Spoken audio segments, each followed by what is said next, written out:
తెలంగాణ రాష్ట్ర సాధన ఏకైక అజెండాతో ఇంతవరకు ఎన్నికల్లో పోటీ చేసిన తెరాస తొలిసారి వాగ్దానాల పత్రాన్ని విడుదల చేయనుంది.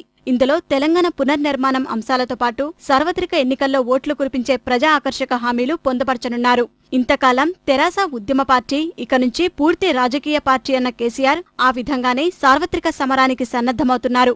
ఇప్పటికే కేసీఆర్ పలు హామీలు ఇవ్వగా ఎన్నికల ప్రణాళికలో మరికొన్ని చేర్చనున్నారు. ఇందుకోసం ఆ పార్టీ ఎన్నికల ప్రణాళిక కమిటీ ఇవాళ సమావేశం కానుంది. ప్రధానంగా నియోజకవర్గానికి 1,00,000 ఎకరాలకు సాగునీరు, తెలంగాణ వ్యాప్తంగా 1 కోటి ఎకరాలకు సాగునీరు అందిస్తామని కేసీఆర్ హామీ ఇచ్చారు. ప్రభుత్వ శాఖల్లో ఖాళీల భర్తీ, తాత్కాలిక ఉద్యోగుల క్రమబద్దీకరణ, రాష్ట్ర ఉద్యోగులకు కేంద్ర ప్రభుత్వ ఉద్యోగులతో సమానంగా జీతాలు ఇస్తామని ప్రకటించారు. కేజీ నుంచి పీజీ వరకు ఉచిత విద్య, కులాల ప్రమేయం లేకుండా వసతి గృహాల ఏర్పాటు, వృద్ధులు వితంతువులకు 1,000 రూపాయల పింఛను, పేదలకు 125 గజాల్లో 2 పడక గదులతో కూడిన గృహం నిర్మిస్తామని హామీ ఇచ్చారు. అమరవీరుల కుటుంబాలకు 10 లక్షల పరిహారం, ఒకరికి ప్రభుత్వ ఉద్యోగం కల్పిస్తామని వాగ్దానం చేశారు. ఈ హామీలను జనంలోకి తీసుకువెళ్లేందుకు ప్రణాళికలు రచిస్తున్నారు.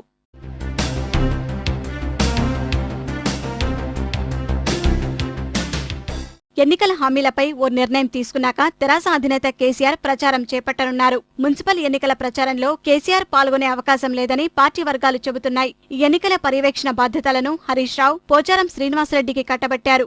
సార్వత్రిక ఎన్నికల ప్రచారాన్ని ఏప్రిల్ 2 తర్వాత కేసీఆర్ ప్రారంభించే అవకాశమున్నట్లు పార్టీ ముఖ్యనేతలు చెప్పారు. అందుకోసం ప్రచార రథాన్ని సకల హంగులతో సిద్ధం చేశారు. హైదరాబాద్ నుంచి హెలికాప్టర్ ద్వారా అన్ని జిల్లాలకు చేరుకునేలా నేతలు ఏర్పాట్లు చేస్తున్నారు.